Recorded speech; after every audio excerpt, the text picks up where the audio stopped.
heart attack कहीं हुए heart attack रो आम जाना कि मत हार्ट अटैक है ता सिम्पटम कौन और हार्ट अटैक है कौन करवा यहाँ बहुत जरूरी आम देखुचु मोर तो आज दीर्घ 35 वर्ष एक्सपीरियंस है देखुच बहुत समय रोगी हार्ट अटैक बार बहुत समय हस्पिटाल आसते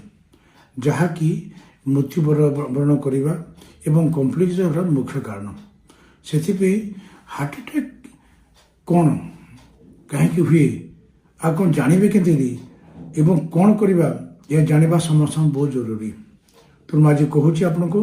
हार्ट अटैक कहीं हुए आप देखु